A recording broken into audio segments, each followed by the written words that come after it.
Chapter 4 discuss ചെയ്യുന്നത് business സർവീസുകളെ കുറിച്ചാണ്. നമ്മുടെ ഇവിടെ നമ്മുടെ നാട്ടിലൊക്കെ കുറെ സൂപ്പർ മാർക്കറ്റ്സുകൾ കണ്ടിട്ടില്ലേ? സൂപ്പർ മാർക്കറ്റ്, ഹൈപ്പർ മാർക്കറ്റ്, ഇതൊക്കെ ആരാണ് ബിസിനസ് അവിടെ നടത്തുന്നതെന്ന് അറിയാമോ? എങ്ങനെയാ അവിടെ സാധനങ്ങൾ കിട്ടുക? അവിടെയുള്ള ആളുകൾ എങ്ങനെയാ അത്രയും സ്റ്റോക്ക് സാധനങ്ങൾ കൊണ്ടുവന്ന് വെക്കുന്നത്? എങ്ങനെയാണ് അവിടെ അവർ ഹോൾസെയിലേഴ്സും പ്രൊഡ്യൂസേഴ്സും കസ്റ്റമേഴ്സിൻ്റെ അടുത്തൊക്കെ പ്രോപ്പറായിട്ട് കമ്മ്യൂണിക്കേഷൻ നടത്തുന്നത്? അത് അങ്ങനെയൊക്കെ കൊണ്ട് സാധനങ്ങൾ വെക്കുന്ന സമയത്ത് എത്രത്തോളം റിസ്ക് ഇതുമായിട്ടൊക്കെ അസോസിയേറ്റഡ് ആണ്? ഇങ്ങനെ നമുക്ക് ചുറ്റും ഇത്തരത്തിലുള്ള കാര്യങ്ങൾ നടക്കുന്നത്, ബിസിനസ്സുകൾ നടക്കുന്നത് ഒരുപാട് തരത്തിലുള്ള സർവീസുകൾ കൊടുത്തിട്ടാണ്. ഇങ്ങനെയുള്ള ക്വസ്റ്റ്യൻസിൻ്റെ ഒക്കെ ആൻസർ ആണ് എന്തെന്ന് പറയുന്നത് ബിസിനസ് സർവീസസ് എന്ന് പറയുന്നത്. ഇത്തരത്തിലുള്ള ബിസിനസ് സർവീസുകളെ കുറിച്ചാണ് നമുക്ക് ഈ ചാപ്റ്ററിൽ പഠിക്കാനുള്ളത്. അതായത് നമുക്ക് ചുറ്റുമുള്ള ഇത്രയും ബിസിനസ്സുകൾ നടക്കാൻ കാരണമായിട്ടുള്ള ആക്ടിവിറ്റീസ്, അവയാണ് ബിസിനസ് സർവീസുകൾ എന്ന് പറയുന്നത്.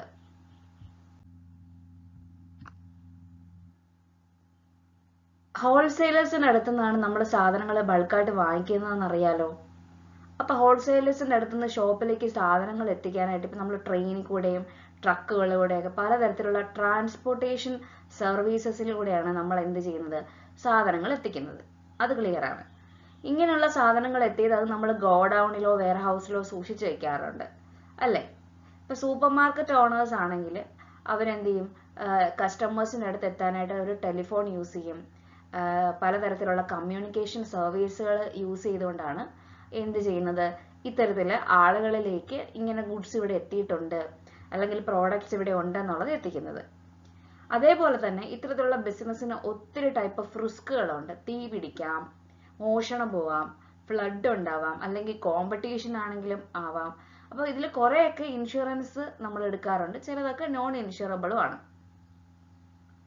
അതേപോലെ തന്നെ super മാർക്കറ്റ്സിൽ finance ആവശ്യമില്ലേ?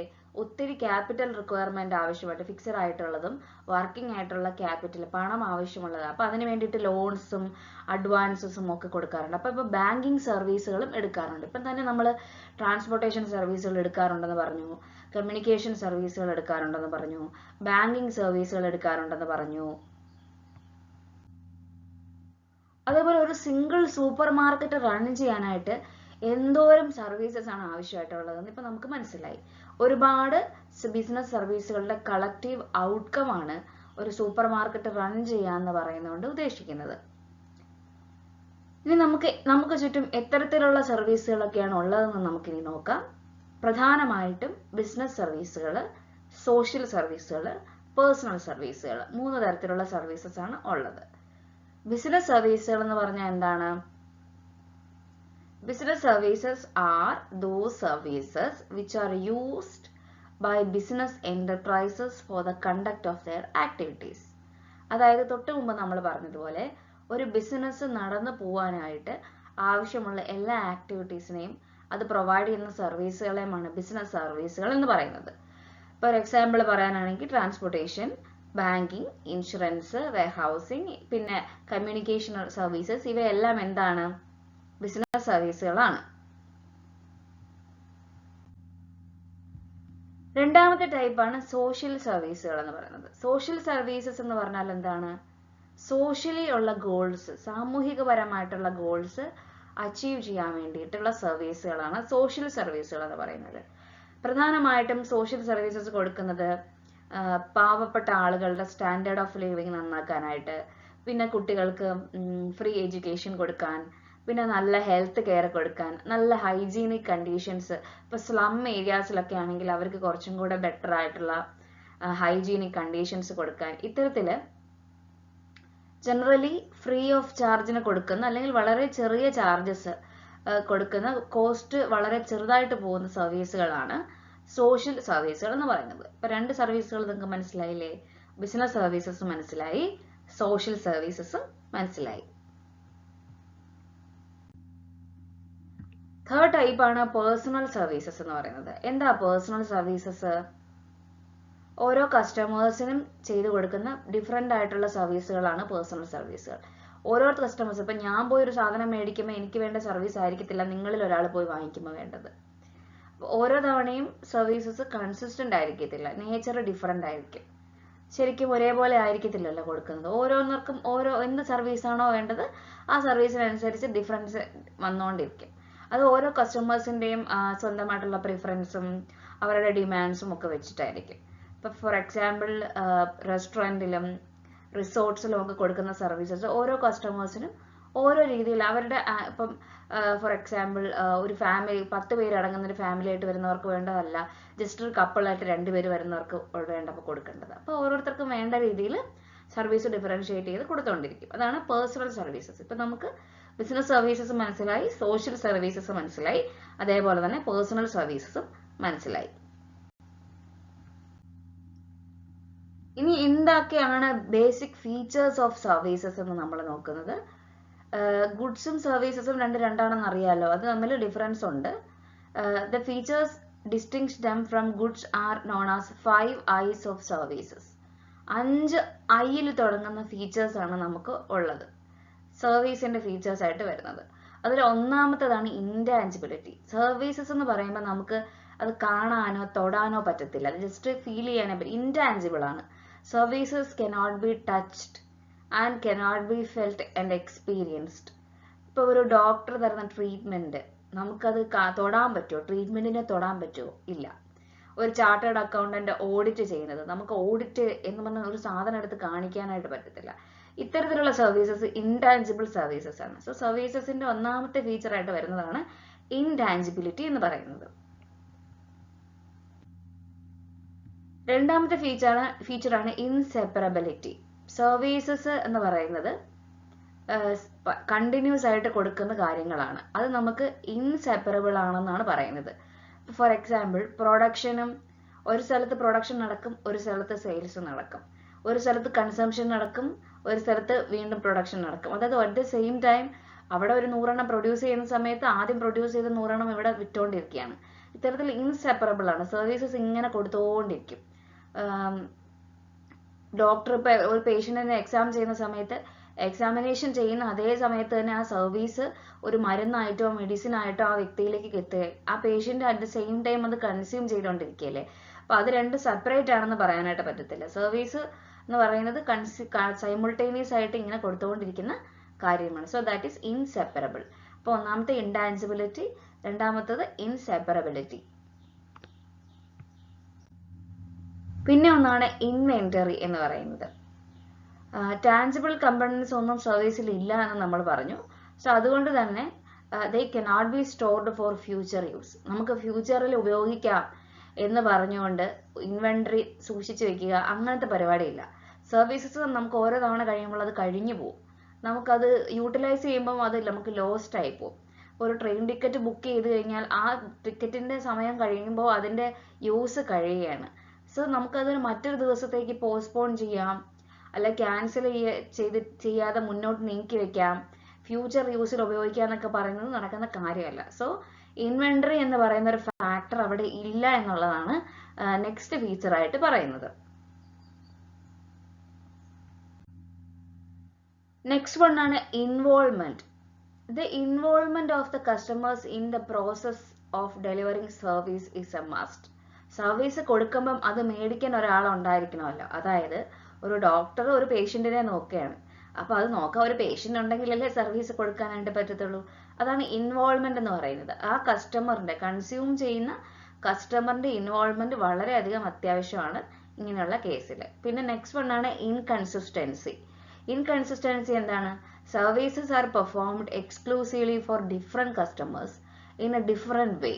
So according to the demand and expectation of customers. Already നമ്മൾ പറഞ്ഞതുപോലെ ഇത് കസ്റ്റമേഴ്സിനൊക്കെ അവർ കസ്റ്റമറി ആയിട്ടാണ് ചെയ്തു കൊടുക്കുന്നത്. ഇപ്പം മൊബൈൽ സർവീസസ് കൊടുക്കുന്ന ഒരു സ്ഥലം, അവിടെ ഓരോ മൊബൈലിനും ഓരോ പ്രോബ്ലംസ് ആയിരിക്കും. അവർ ഓരോരുത്തർക്കും കസ്റ്റമേഴ്സിന് വേണ്ട രീതിയിലായിരിക്കും സർവീസസ് കൊടുക്കുന്നത്. സോ കൺസിസ്റ്റന്റ് ആയിട്ടുള്ള ഒരു നേച്ചറിലായിരിക്കില്ല അവിടെ എന്ത് ചെയ്യുന്നത്, സർവീസസ് കൊടുക്കുന്നതെന്നാണ് പറയുന്നത്. സോ അതാണ് ഫിഫ്ത്ത് ഫീച്ചർ ആയിട്ടുള്ള ഇൻകൺസിസ്റ്റൻസിയിൽ പറയുന്നത്. ക്ലിയർ ആയെന്ന് വിശ്വസിക്കുന്നു. ഇപ്പൊ ജസ്റ്റ് ഇനി എന്തൊക്കെയാണ് ഡിഫറൻസ് ബിറ്റ്വീൻ ഗുഡ്സും സർവീസസും എന്നുള്ളത് നമുക്ക് നോക്കാം. ഇപ്പൊ സർവീസസ് എന്താണെന്ന് ഒരു ഐഡിയ കിട്ടിയില്ലേ? ഗുഡ്സ് എന്ന് പറഞ്ഞാൽ അതൊരു ഫിസിക്കൽ ഒബ്ജക്റ്റ് ആയിരിക്കും. സർവീസസ് എന്ന് പറയുമ്പോൾ ഒരു പ്രോസസ് ആണ്, തരുന്ന ഒരു പ്രോസസ് ആണ്. ഗുഡ്സ് നമുക്ക് ടാഞ്ചിബിൾ ആയിരിക്കും, തൊടാൻ പറ്റും, ടച്ച് ചെയ്യാൻ പറ്റും. സർവീസസ് എന്ന് പറയുന്നത് ഇൻടാഞ്ചിബിൾ ആണ്. ഗുഡ്സ് എന്ന് പറയുന്നത് പ്രൊഡക്ഷനും കൺസപ്ഷനും രണ്ട് സമയത്ത് നടക്കുന്നത്. സർവീസസ് എന്ന് പറയുമ്പോൾ അവിടെ സൈമിൾട്ടേനിയസ് ആയിട്ടായിരിക്കും ആ ആക്ടിവിറ്റി നടക്കുന്നത്. ഗുഡ്സിന് സ്റ്റോക്ക് ചെയ്യാനായിട്ട് ഇൻവെന്ററി അത്യാവശ്യമാണ്. സർവീസസ് അങ്ങനെ ഫ്യൂച്ചർ യൂസിന് വേണ്ടിയിട്ട് നമുക്ക് സ്റ്റോക്ക് ചെയ്യാനായിട്ട് സാധിക്കത്തില്ല. ഗുഡ്സിന്റെ സമയത്ത് പ്രൊഡ്യൂസറിന്റെയും കസ്റ്റമറിന്റെയും ഇൻവോൾവ്മെന്റ് നെസസറി അല്ല. പക്ഷെ സർവീസസിന്റെ സമയത്ത് പാർട്ടിസിപ്പേഷൻ എന്ന് പറയുന്നത് രണ്ട് ടീമിന്റെയും വളരെയധികം നെസസറി ആണെന്നുള്ളതാണ് പറയുന്നത്. പിന്നെ ഗുഡ്സിന്റെ ഓണർഷിപ്പ് ട്രാൻസ്ഫർ ചെയ്യാൻ പറ്റും. സർവീസ് കൊടുക്കുന്നവരുടെ ഓണർഷിപ്പ് ചുമ്മാ അങ്ങനെ ട്രാൻസ്ഫർ ചെയ്യാനായിട്ട് പറ്റത്തില്ല. ബിക്കോസ് സർവീസ് കൊടുക്കുന്നവർക്ക് അവർക്ക് മാത്രമേ ആ സർവീസസ് പ്രൊവൈഡ് ചെയ്യാനായിട്ട് സാധിക്കത്തുള്ളൂ.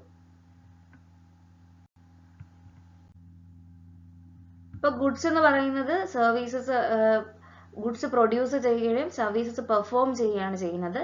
Goods are physical products delivered to a buyer, also involve transfer of ownership from seller to the buyer. നമ്മൾ ഓൾറെഡി ഡിഫറൻസിൽ പറഞ്ഞു. സർവീസസ് ഇൻവെസിബിൾ ആണ്, ഇൻടാഞ്ചിബിൾ ആണെന്ന് പറഞ്ഞു. സർവീസസ് എന്ന് പറയുന്നത് ടച്ച് ചെയ്യാനോ ഫീൽ ചെയ്യാനോ പറ്റില്ല എന്നും നമ്മൾ പറഞ്ഞു. സോ എന്താണ് ബിസിനസ് സർവീസസ് എന്നൊരു ഐഡിയ കിട്ടിയിട്ടുണ്ട്. സോ നമുക്കൊന്ന് ഫൈനലി ഒന്നുകൂടെ നോക്കാം. Business services are those services which are required for smooth sale and efficient operation of business like banking, insurance, warehousing, transportation, communication are the important business services. Clear? ഇനി next ഒരു ഏരിയയിലോട്ടാണ് നമ്മൾ പോകുന്നത്, which is banking. എന്താണ് banking എന്ന് പറയുന്നത്? Banking regulation act കേട്ടിട്ടുണ്ടോ? Banking regulation act വളരെ famous ആണ്. ഈ ആക്ട് പ്രകാരം, BR ആക്ട് പ്രകാരമാണ് ബാങ്കിങ്ങിൽ എല്ലാ കാര്യങ്ങളും നടക്കുന്നത്. അപ്പൊ അവർ ഡിഫൈൻ ചെയ്തിരിക്കുന്നത് നോക്കൂ. Banking is the business of accepting for the purpose of lending or investment of deposits of money from the public, repayable on demand or otherwise, and withdrawal by check, draft, order or otherwise.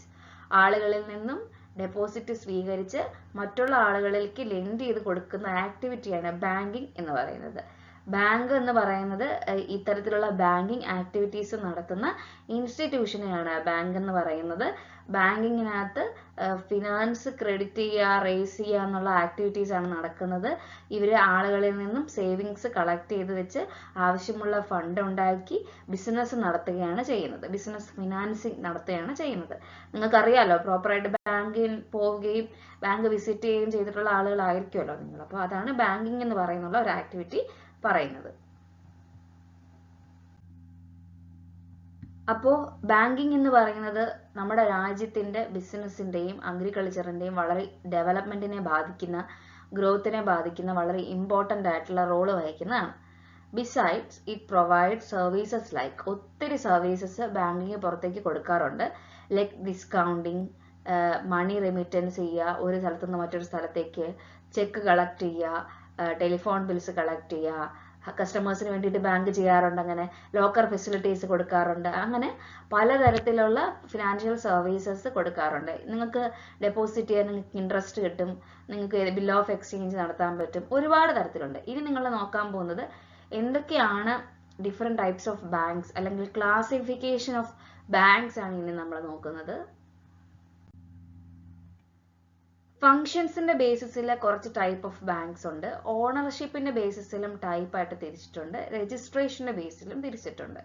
ഇതിൽ നമുക്ക് register act പ്രകാരം register ചെയ്തിട്ടുള്ളവരെ scheduled banks എന്നും register ചെയ്യാത്തവയെ non scheduled banks എന്നുമാണ് പറയുന്നത്. ഓണർഷിപ്പിന്റെ കേസിലാണെങ്കിൽ public സെക്ടറിലുള്ള banks ഉണ്ട്, private സെക്ടറിലുള്ള banks ഉണ്ട്, foreign banks ഉണ്ട്, cooperative banks ഉണ്ട്. പിന്നെ ഫങ്ഷൻസ്, അവർ ചെയ്യുന്ന ജോലി അനുസരിച്ച് പലതരത്തിലുള്ള ബാങ്കുകളുണ്ട്. ഒന്ന് കൊമേഴ്ഷ്യൽ ബാങ്ക്സ് ഉണ്ട്, ഇൻഡസ്ട്രിയൽ ബാങ്ക്സ് ഉണ്ട്, അഗ്രികൾച്ചറൽ ബാങ്ക്സ് ഉണ്ട്, എക്സ്ചേഞ്ച് ബാങ്ക്സ് ഉണ്ട്, സേവിങ്സ് ബാങ്ക്സ് ഉണ്ട്, സെൻട്രൽ ബാങ്ക്സ് ഉണ്ട്, അതേപോലെ തന്നെ വേൾഡ് ബാങ്കും ഉണ്ട്. ഇതിലെ ടൈപ്സ് ഓഫ് ബാങ്ക്സിലെ ബേസിസ് ഓഫ് ഫങ്ഷനിൽ ഒന്നാമത്തെ ബാങ്കാണ് കൊമേഴ്ഷ്യൽ ബാങ്ക്സ്. കൊമേഴ്ഷ്യൽ ബാങ്ക്സ് ആണ് നമുക്ക് ഇവിടെ ചുറ്റും കാണുന്ന മിക്ക ബാങ്കുകളും കൊമേഴ്ഷ്യൽ ബാങ്ക്സ് ആണ്. ഇവരാണ് ബാങ്കിങ്ങിലെ ഏറ്റവും കൂടുതൽ ബിസിനസ്സുകൾ നടത്തുന്ന ബാങ്ക്. അവര് പബ്ലിക്കിന്റെ അടുത്ത് നിന്ന് ഡെപ്പോസിറ്റ് സ്വീകരിച്ച് ഒരു ഡിമാൻഡിൽ അവർക്ക് ഷോർട്ട് ടേം ക്രെഡിറ്റ്സുകൾ കൊടുക്കും. ട്രേഡ്സ് നടത്താനും കൊമേഴ്സ് നടത്താനും ഇൻഡസ്ട്രി വളരാനുള്ള ലോൺസ് ഒക്കെ കൊടുക്കും. ഇവർക്ക് കറണ്ട് അക്കൗണ്ടുകളാണെങ്കിൽ പലതരത്തിലുള്ള അക്കൗണ്ട്സ് ഉണ്ട്, നമ്മളത് പരിചയപ്പെടും.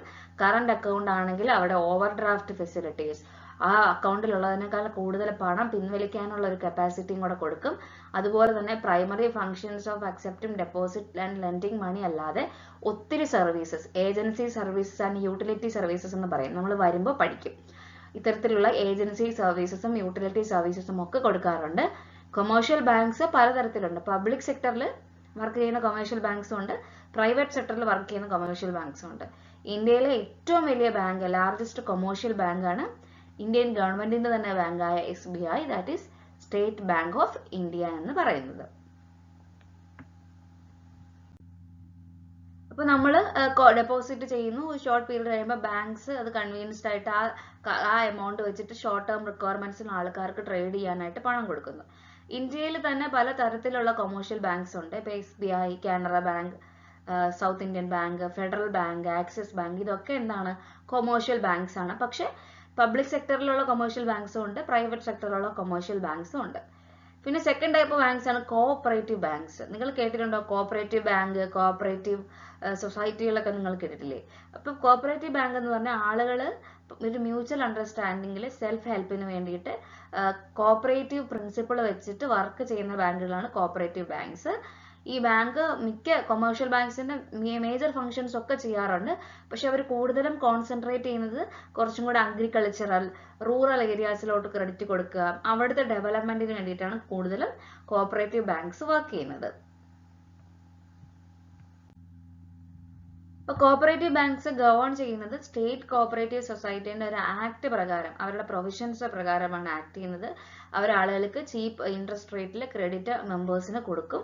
അതേപോലെ തന്നെ പല ടയറിലെ 3 ടയർ ബേസിസിലാണ് കോഓപ്പറേറ്റീവ് ബാങ്ക്സ് വർക്ക് ചെയ്യുന്നത്.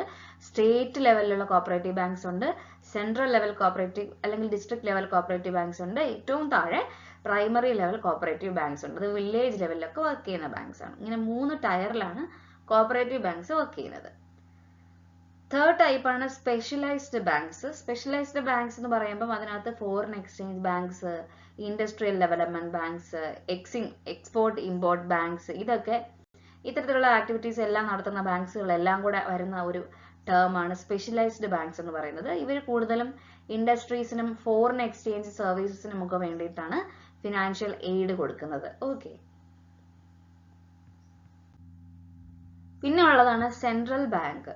സെൻട്രൽ ബാങ്ക് എന്ന് പറയുന്നത് ഒരു രാജ്യത്തെ ഏറ്റവും വലിയ ഇൻസ്റ്റിറ്റ്യൂഷൻ, അപ്പെക്സ് ഇൻസ്റ്റിറ്റ്യൂഷൻ ആണ്. ഈ മൊത്തം ബാങ്കിങ് സിസ്റ്റത്തിനെ കൺട്രോൾ ചെയ്യുന്നത് സെൻട്രൽ ബാങ്കുകളാണ്. എല്ലാ രാജ്യത്തിനും ഒരു സെൻട്രൽ ബാങ്കുകൾ ഉണ്ടായിരിക്കും. നമ്മുടെ രാജ്യത്തെ സംബന്ധിച്ചിടത്തോളം RBI നിങ്ങൾ കേട്ടിട്ടുണ്ടായിരിക്കും.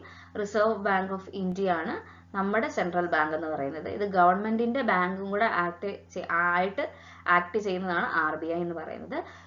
ഇവരാണ് രാജ്യത്തെ മുഴുവൻ പോളിസികൾ, മോണിറ്ററി പോളിസികൾ, കറൻസി ആൻഡ് ക്രെഡിറ്റ് പോളിസീസ് എല്ലാം ക്യാരി ഓൺ ചെയ്യുന്നത് ഇത്തരത്തിലുള്ള സെൻട്രൽ ബാങ്കുകളാണ്. RBI 1935 പ്രകാരമാണ്, ആക്ട് പ്രകാരമാണ് ഫോം ആയിട്ടുള്ളത്.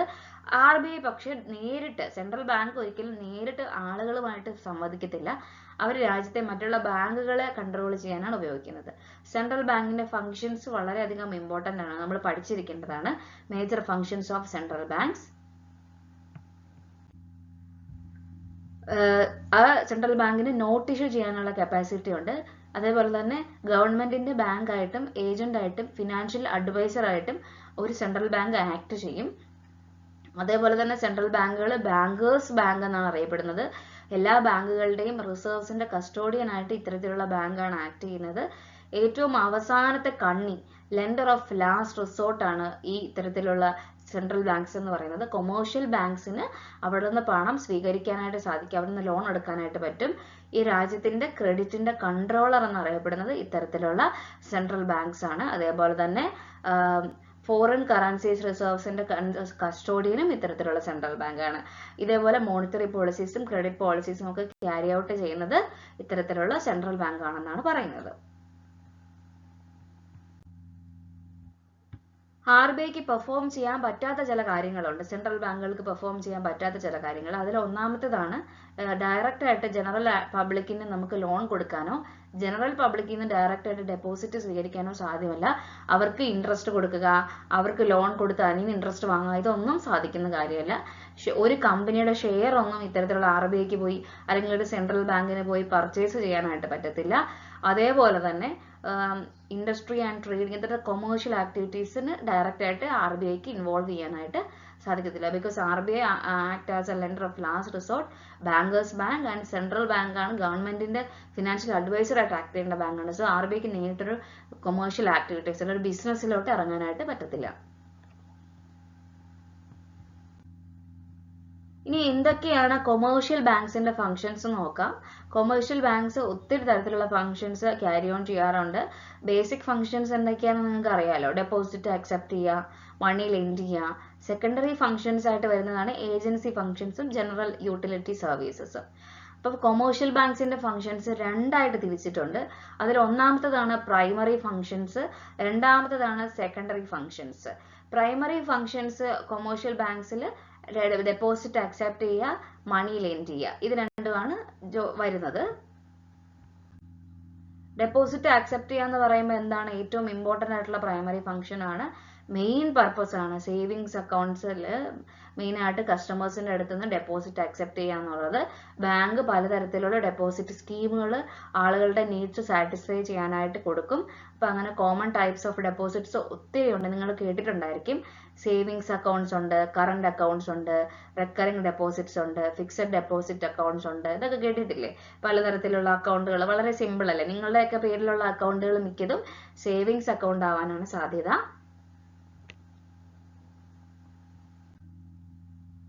അപ്പൊ അതിൽ ഫിക്സഡ് ഡെപ്പോസിറ്റ് അക്കൗണ്ട് എന്താണെന്ന് നിങ്ങൾക്ക് അറിയാമോ? ഫിക്സഡ് ഡെപ്പോസിറ്റ് അക്കൗണ്ട് ഒരു ഫിക്സഡ് പീരീഡിലേക്ക് ഒരു പണം നമ്മൾ അത് അനക്കൂല, ആ പണം അതിനകത്തോട്ട് ഇടുന്നതിനെയാണ് ഫിക്സഡ് പീരീഡ് എന്ന് പറയുന്നത്. ടേം ഡെപ്പോസിറ്റ് എന്നാണ് ഇത് അറിയപ്പെടുന്നത്. ഇങ്ങനെയുള്ള ഡെപ്പോസിറ്റ് ഒരു എക്സ്പയറി ഡേറ്റ് കഴിയാതെ നമുക്ക് അതൊന്ന് പണം പിൻവലിക്കാനായിട്ട് സാധിക്കത്തില്ല. ബാങ്ക് കറക്റ്റായിട്ട് ആ മണി എന്ത് ചെയ്യും, വേറെയുള്ള കാര്യങ്ങളിൽ വേറെയുള്ള സ്ഥലത്ത് കൊണ്ട് ഡെപ്പോസിറ്റ് ചെയ്ത് യൂസ് ചെയ്യും. അപ്പോൾ ഈ മണി ഇപ്പോൾ നമ്മളിപ്പോൾ 1 ലക്ഷം രൂപയാണ് 6 മാസത്തേക്കാണ് ഡെപ്പോസിറ്റ് ചെയ്യുന്നതെങ്കിൽ ആ 6 മാസം കഴിയുമ്പോൾ മാത്രമേ നമുക്ക് ആ 1 ലക്ഷം രൂപ എടുക്കാൻ പറ്റത്തുള്ളൂ. ഫിക്സഡ് ഡെപ്പോസിറ്റ് അക്കൗണ്ട്സുകൾക്കാണ് ഹയർ റേറ്റ് ഓഫ് ഇൻട്രസ്റ്റ് കൊടുക്കാറുള്ളത്. ബിക്കോസ് അതൊരു ടേമിലേക്ക് നമ്മൾ ആ പണം തൊടുന്നില്ല എന്ന് പറഞ്ഞ് ബാങ്കിന് കൊടുക്കുകയില്ല. അപ്പോൾ ബാങ്ക് എന്ത് ചെയ്യും, അപ്പോൾ യൂഷ്വലി ഒരു ഫിക്സഡ് റേറ്റ് ഓഫ് ഇൻട്രസ്റ്റ് മറ്റുള്ള അക്കൗണ്ടുകളെ കാട്ടിലും ഒരു ഫിക്സഡ് റേറ്റ് ഓഫ് ഇൻട്രസ്റ്റ് ഇത് ഇടുന്ന വ്യക്തികൾക്ക് കൊടുക്കാറുണ്ട്. ഇപ്പോൾ ഫിക്സഡ് ഡെപ്പോസിറ്റിന്റെ പീരീഡ് എന്ന് പറയുന്നത് യൂഷ്വലി 45 ഡേയ്സ് തൊട്ട് 5 വർഷം വരെയാണ് യൂഷ്വലി കൊടുക്കാറുള്ളത്.